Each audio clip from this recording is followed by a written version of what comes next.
Bapak Ibu, mari kita membuka Alkitab kita dari Yesaya pasal 53. Yesaya 53, kita akan membaca ayat yang ke-5 saja. Yesaya 53 ayat yang ke-5. Tetapi dia tertikam oleh karena pemberontakan kita. Dia diremukkan oleh karena kejahatan kita.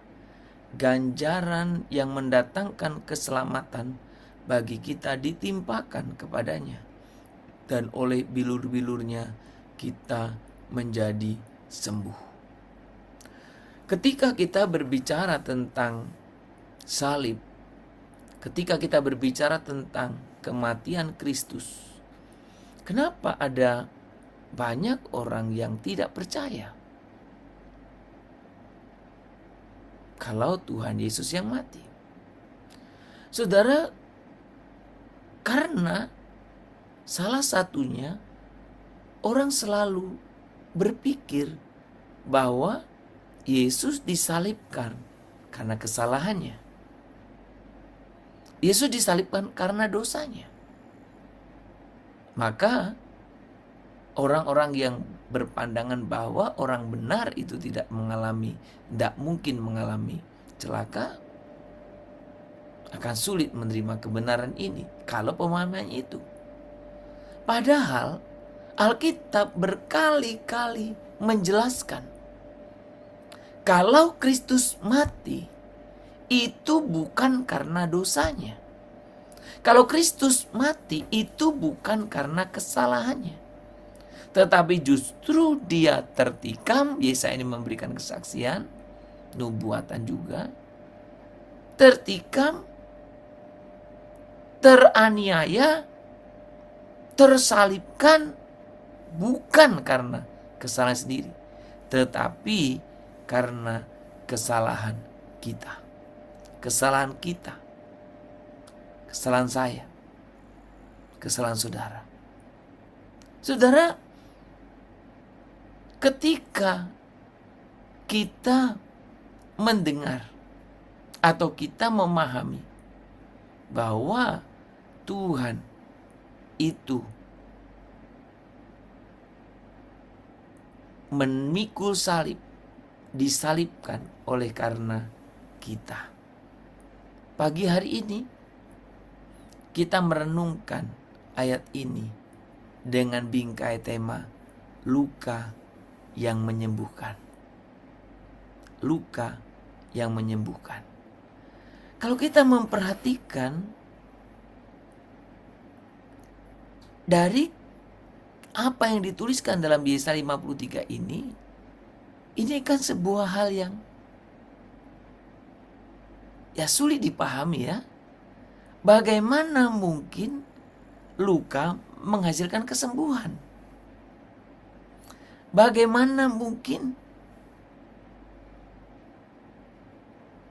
luka-luka itu bisa menyembuhkan kita? Dunia umumnya mengajarkan kita untuk menghindari penderitaan. Tetapi salib justru mengubah penderitaan menjadi pemulihan.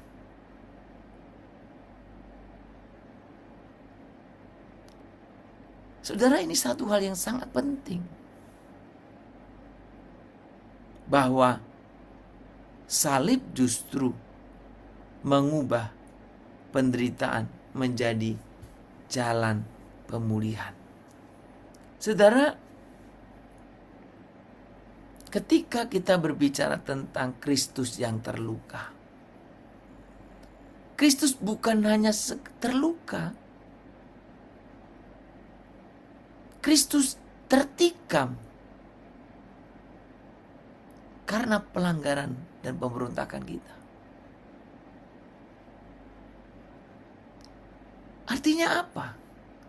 Artinya luka itu bersifat penggantian. Ia mengambil tempat kita, menanggung apa yang harusnya kita tanggung, memikul apa yang seharusnya kita pikul. Disinilah kasih Allah itu terlihat jelas, konkret tidak abstrak, tetapi jelas. Saudara, luka Kristus bukan hanya menyelesaikan dosa secara legal, tetapi luka Kristus juga menyentuh akar kerusakan manusia. Karya salib tidak berhenti pada pembenaran, tetapi bergerak menuju pengudusan. Luka itu bukan hanya mengampuni masa lalu kita, tetapi juga menyembuhkan natur kita yang sudah rusak. Saudara, seringkali kita ingin diampuni, tetapi tidak mau dipulihkan sepenuhnya. Kita nyaman dengan pengampunan tanpa perubahan. Tetapi luka Kristus bekerja lebih dalam. Ia masuk ke area gelap dalam hatimu, luka batinmu, kepahitanmu, dosa tersembunyi sekalipun, bahkan identitas yang rusak. Ia tidak hanya menutup luka itu atau luka kita, tetapi ia menyembuhkannya dari dalam. Saudara, hari ini, hari Jumat Agung ini, Jumat Agung memanggil kita untuk berhenti sekedar mengagumi salib. Sekedar mengagumi salib. Saudara, kita dituntut dalam hari Jumat Agung ini untuk mulai mengizinkan salib bekerja dalam diri kita. Bukan sekedar mengagumi salib, tapi biarkan salib bekerja dalam diri kita. Kesembuhan sejati hanya terjadi ketika kita bersedia membawa luka kita kepada luka Kristus. Saudara, duka cita Kristus melahirkan sukacita kita. Penderitaan Kristus menjadi pemulihan kita. Dan kematiannya membuka jalan bagi yang hidup baru. Saudara, kiranya kita semuanya di hari Jumat Agung ini semakin boleh mengerti dan mengalami kuasa salib Kristus. Sembah Tuhan, sembah Tuhan.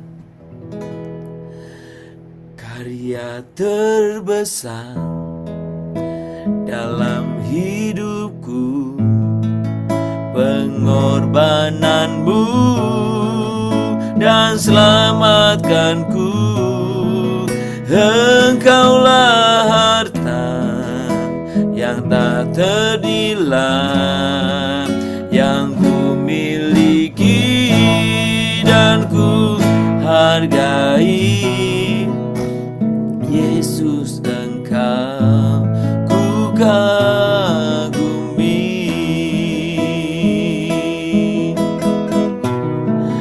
Karya terbesar dalam hidupku, pengorbananmu yang selamatkanku. Engkaulah harta yang tak ternilai, yang ku miliki dan ku hargai. Yesus, Engkau ku kagumi.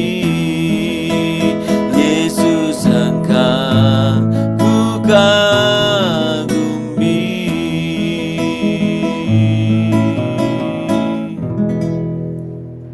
Tuhan Yesus, Engkau yang terluka untuk kami. Kami datang dengan segala luka dan dosa kami. Jangan hanya ampuni kami ya Tuhan, tetapi sembuhkan kami sampai ke akar-akarnya. Hancurkan kekerasan hati kami, pulihkan batin kami yang rapuh, dan kuduskan hidup kami oleh kasih karunia-Mu. Biarlah luka-Mu, ya Tuhan, menjadi sumber hidup baru dalam diri kami.